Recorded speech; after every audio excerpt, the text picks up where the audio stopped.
Hi folks, Sonic Fan here, and today I'm going to be taking apart the 800 lithium-ion Dremel cordless. This is a rotary tool. If you don't know about Dremels, you really should. They make different brands of these. These are rotary tools that you can swap bits in the end, where you can do all sorts of polishing and drilling and sanding and everything. I've been using these for many, many years, and this is the same thing, just with a different sticker on it. And I have two of these because this one broke a long time ago, and so I've been repairing my bench equipment here, and I've had this in a drawer for a long time, and was like, why not have a stab at it? Take a stab at it. And what's cool about these is I really like reverse engineering these motor control circuits because I learned quite a bit in the process, and that's one of the cool things about if you do these hacks or these repairs. Is you will learn a lot in the process when you take on these really some of these tougher repairs. So I'm gonna put this board under the microscope and just give you a quick little rundown. Actually, I might take it out of the microscope because the field of view is a little bit too small for what I want to show currently. But let me give a little rundown of what's going on here as far as I understand it so far, because I think it's pretty cool. So the way this works is you have apologize for the shaky camera as always. So you have a 3 LED meter, and that's a battery meter, and then you have what's essentially going to be a potentiometer or a rheostat controlling your speed control, and an on and off switch. There's an on and off switch combined in that rheostat. So makes a click, you turn it on, you adjust the speed, and it has a battery gauge, and that's all it does. What's interesting, though, is it manages to do this with fairly little on the parts side. If we look here, there is a SOIC 14 that's been removed, and that's the guy I removed there. And we have this this D-Pack, which is, what is the official name of a D-Pack? D-Pack is Texas Instruments phrase for that. That's a TO263 package, and typical TO220. And we've got a capacitor there, and we don't have a whole lot else going on here. We've got some diodes, and we've got some what are probably some either small FETs, these SOT23 packages. These are either going to be FETs or transistors, more than likely. Sometimes you'll find one that's like a shunt or something like that, but that's pretty unlikely here. And, you know, a lot of these are probably going to be for this LED meter, which is probably one of the more complex parts of this whole circuit. It's pretty simple. So let's try to do a little rundown, and I can explain sort of where I'm at in diagnosing what's going on and understanding this circuit. Let me get the dial here too. This is the dial, and yeah, so this has some previous repair attempts, and those are always the hardest to work on. But let's see what happened here previously. And actually for this, let me go ahead and instead of zooming in more, I'm going to put it under the microscope because I think it's going to be a little better for some of this stuff now. So you'll see here there's a cut trace and what looks to be a blown part. Right here you can see this part looks like it got toasted. And the fact that it's going to one of the power input, this large power input here runs through this trace, which got cut because this blew up. So we got that. We've got another trace cut here, if you can see it, between this input and that pin, which is actually going to be pin 1. This SOIC, by the way, there's a note that there's a note on the motor actually that this is a CD40106. Which is just the Texas Instruments equivalent of a standard Schmidt trigger. Schmidt trigger in an SOIC 14 package, which is a 74HC14 or 74LS14. I mean, there's many variants of the same thing. I'm going to replace it with a 74HC14 since I use that in other circuits. I think it's really cool that that's actually the brains of this thing. Schmidt triggers are very, very simple. But I think what this is configured to do is actually have one of them set up as an oscillator. And you'll see, but I'm not entirely sure how this circuit works just yet. It's pretty fascinating, though. You've got a bunch of piggybacking IOs here with the way these traces are connected. And yeah, my guess is when you see that, usually it means there's an oscillator going on, which would make sense because we need an oscillator that can be adjusted to control the speed of the motor, because that's how you make PWM. So pulse width modulation, for those that might be wondering. And anyway, so we've got those two cut traces. Okay. And what else have we got going on here? And then we've got a really large cut trace over here. And this is more likely than not, this is the positive rail input. In fact, I know this is the positive input because that's where the positive battery terminal goes. So we've got an idea of how power is coming in, and then how is power going out? Well, we can start from our largest chip because we know this is going to be driving the motor, this big ass chip. This is actually going to be, especially because we see this. The way I'm noticing this is the positive rail comes in here, which has been cut, but let's pretend it's not, and goes to this pin. And you can tell it by the large trace here, the large copper pores used in the design, that the way this turns on is the positive rail connects from here to here. That's how it turns on. So that means we have a switch. That's going to be our switch that you hear the click when you turn this dial. And the way I'm knowing this, by the way, is you look at these other pins, those other three you can see there from the dial, and they don't go to any high current traces. There's no large high current traces.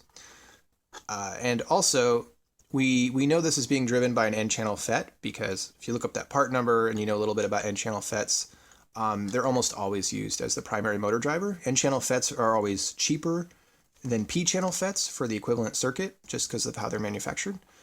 And you can also see here, this is a classic FET configuration. You have your gate, which is going to be the PWM drive with a small resistor, small value resistor. And then you have the source, and then you have the drain. And then you might ask, well, what's this TO263 for? Well, that's most likely a giant feedback diode. And that's because when you use motors, if you know a little bit about motor control circuits, some of the energy is stored in the motor coil. And when you shut power, it can actually feed back into the circuit and destroy it. So you need to have a diode. Now, why this one needs to be so large, I'm not entirely sure, but I'm sure it has something to do with the power of the motor. And then those two little bulbs right here, these are for the capacitor, the 50-volt capacitor on the other side.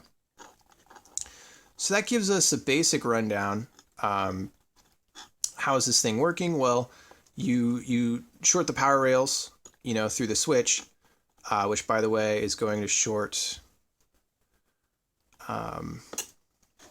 where are those two pins again? It's going to short this pin with this pin, which, as you can see, doesn't connect to anything on this side. Turns on the 74HC14, which in turn turns on the battery gauge, and then that has a dial with a potentiometer, which is going to adjust the PWM. That PWM pulse goes down to resistor, 470 ohm resistor. So what we can do is we don't even need that MOSFET to be working. We can measure the PWM pulse right here and see what we get when we turn that dial.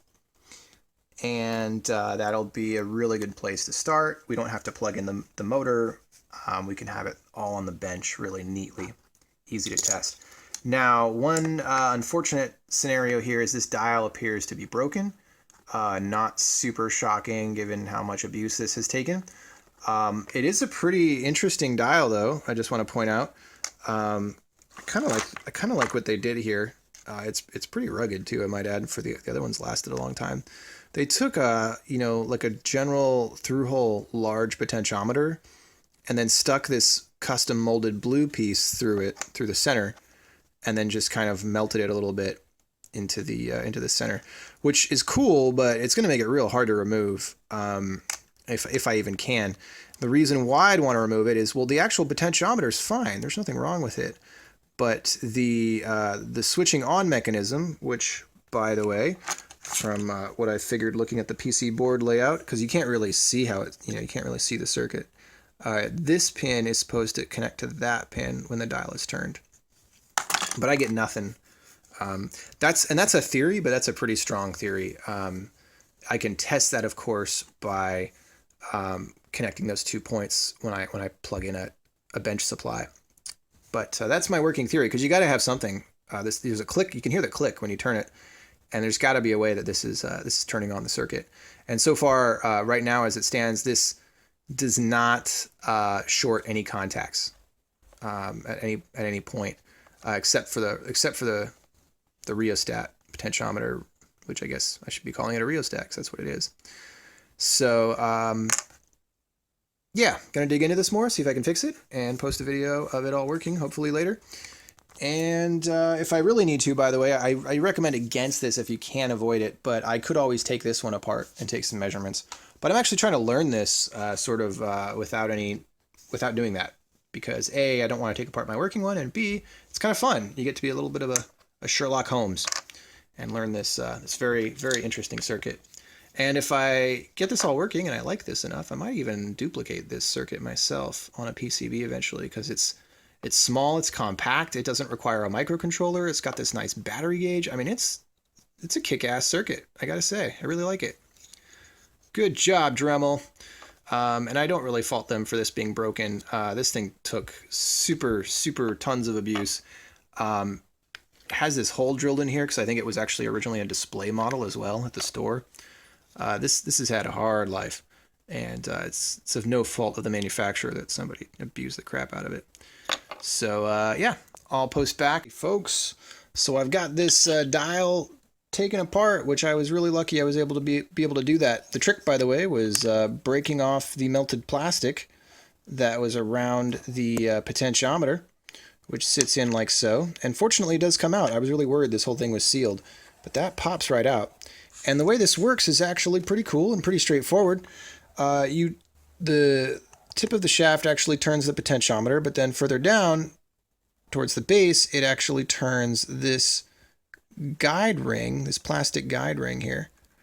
And you'll see the little notch there, which hits this little indentation and connects the 2 points here. Sorry for the lighting. Maybe that's a little better. And it connects those 2 points, which is this lead and this lead. So it's exactly the way I thought it was.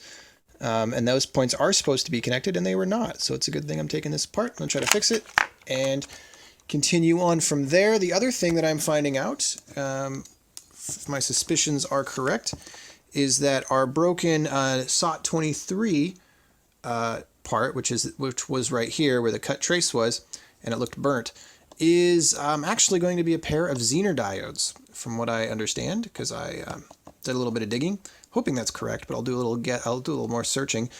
Even though the 74HC14 or CD4010 whatever 6 or whatever, both take up to 15 volts, which is more than the battery will put out.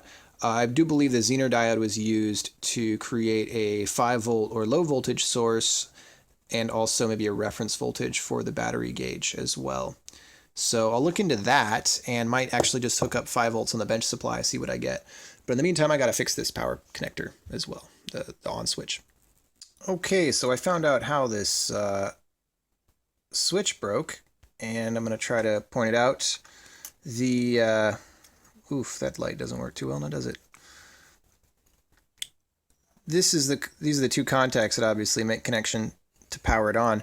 And this second contact rests against the plastic, and there was a power surge, some kind of problem that originally broke this, and it melted the plastic behind this contact. So it was pushed too far away, and when this turned, it didn't actually do anything. So what I ended up doing was actually putting a very, very small metal lead behind this. You probably can't even see it, but it actually is perfect for my purposes of getting this to work. And now when it turns, it actually, I measured it with the meter, it actually measures quite well, and it has quite a bit of force on it, so I think it's going to work all right, but time will tell.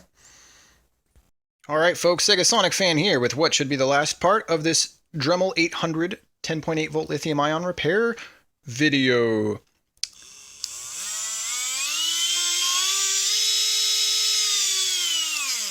It works great now, as you can see. And I will pull out the circuit and explain it all. Explain what I did. This was quite the repair, and it's pretty cool to see it going again. By the way, getting these brackets back into place was no fun. Very dependent on the plastic enclosure. But let's go ahead and dive in here, and I'll show you how I reverse engineered it and what all I figured out. So, a couple of things. There was a mystery part, which was one of the strangest things, which is that part that just fell down. I'll point it out. Let me get my tweezers here. So these are the parts that are broken from the original. This little part right here. I was like, what is that?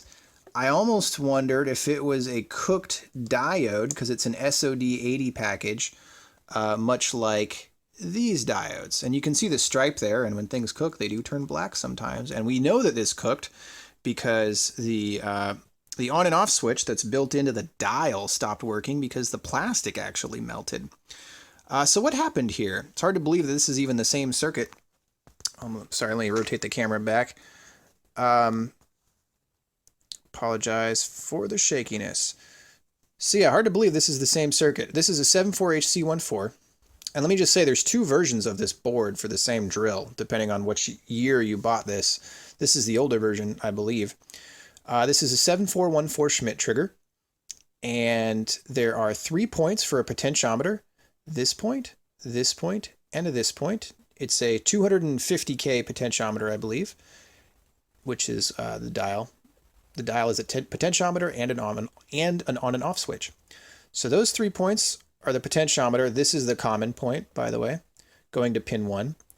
And it has it's kind of, what do you call it? Connecting some points in series and parallel for the Schmidt oscillator, which I'm not going to go into, and I actually didn't go into because I don't need to get this to work. And then we have these 2 points, this point here, which is power coming in, which is the 12 volt signal, which comes in right here. And then we have the 12 volt signal comes in right here. This is the, And the second point, which is this point right here, and believe it or not, this point does not connect to anything around it. So even though that's the 12 volt input, and boy, is some of that close. I had to actually put it under a microscope. I originally thought this connected to that resistor. Not true. That does not connect to anything on this side of the board. There is, it's connected in the copper on the top side of the board. So those 2 points connect when you click on. So when you turn the dial and it clicks, it's hard to do with the camera. Now, what happened with mine? Well, the flyback diode blew up. I originally thought it was the MOSFET, which is on the other side. And the MOSFET looks a little like that. It's a TO220 package. And the N-channel FET is usually what blows in motors, but no, not in this case. It was the flyback diode. This is a massive flyback diode, and I have no idea how, but it did blow, and it was a direct short, which is no bueno. And then that mystery part here is actually a fuse, believe it or not. I was super surprised by that. I thought it was maybe I don't know what to make of it. A diode or an inductor were my first two guesses, but it's actually a fuse. And so I've actually replaced that here with a nice PTC resettable fuse. That fuse goes to this PNP. This is actually a 2N3906 PNP transistor. And this is the output of it, essentially, which is the collector, I believe. And that goes directly to pin 14 of the 7414, which is the power supply. These chips can take up to 15 volts, so it's pretty ideal for this application. And then this is what blew up. There was a trace cut, and then this chip actually blew up as well. And I was trying to understand what happened there. So that's originally an SOT23, a SOT23 package. The through hole right there is actually ground, believe it or not. And so I was like, what is going on? Is there a Zener here? Is it creating like a lower voltage as a reference voltage for the LEDs and for the Schmidt or something? No. Threw me off for a loop. Actually, that is just, these are just reverse polarity feedback diodes. That's all they are. They're just for protection. So in fact, when this originally broke, it did what it was supposed to do, which is when it senses a short here, so either the polarity is reversed or there's some other some other problem.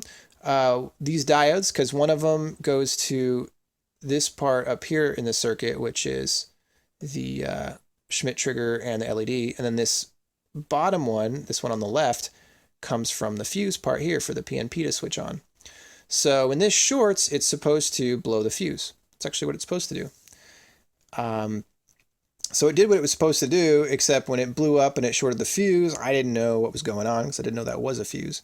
So when I worked on this many years ago, I don't know how many years ago it was, I was convinced that I didn't even know there was a connection problem in here. I hadn't realized that it had melted in here as well. I mean, who knows what happened as far as what I tried to fix many years ago. But yeah, this point is definitely not connected here. This is supposed to blow up, and it's supposed to blow up the fuse.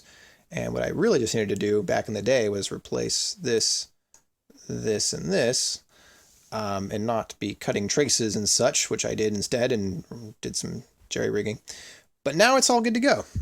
As you can see, it is back up to its normal state. By the way, this through-hole via right here is the output for the PWM, which goes here to this 470 ohm resistor. This drives the gate for the N-channel FET. And I forget which one is the source and drain, but you have a source and drain. Oh, this is going to be the drain because it goes to the flyback, and then this is the source. So yeah, you got your N-channel FET. It needs to be really high powered if you're going to replace it, because there's a lot of surge current with something like this. And what else? What else can I talk about that would be helpful for anybody doing repairs? There's a 10 microfarad 50 volt capacitor here. By the way, that's just a really weird, misleading location. It's actually just a capacitor for this chip. They moved it all the way down there and put a high current trace because they, I guess, were set on using electrolytics to save some money. But that actually could be, if I were to design this, I would locate it a lot closer, maybe right here. Anyway, not a big deal. And the 3 LED array is really cool. In fact, I would love to know, God, I wish I had a schematic of this so I knew exactly how they were doing it, because it's pretty cool. It's a three-state, LED voltage readout, and then when it gets below a certain threshold, I think it's around 8 volts, the bottom LED will start blinking to let you know that the battery is way below the threshold. Very, very cool stuff. In fact, I'd love to know this circuit. But of course, nowadays you can do all that with a microcontroller much easier and for probably less money. All right, so here we are with the drill all put back together. And I'm just borrowing the battery from the other one, but I'll need to buy my own battery. This is the other one, which did not need a repair. And now it's time to do the test. You'll notice it looks as clean as it can be. I cleaned it up a little bit. And yeah.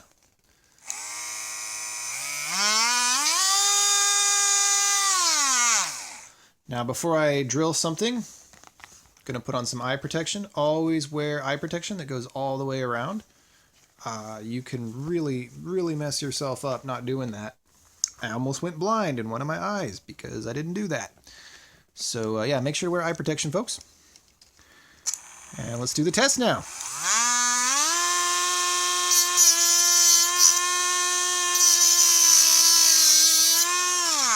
Looks like it runs great. Totally working, totally repaired. Dremel 800. Lithium-Ion. So happy I got this working. Hope you learned something from this video. I don't really mind if you like or subscribe, doesn't make any difference to me. I just hope you learn stuff and enjoy these videos. This is Sega Sonic Fan, signing out.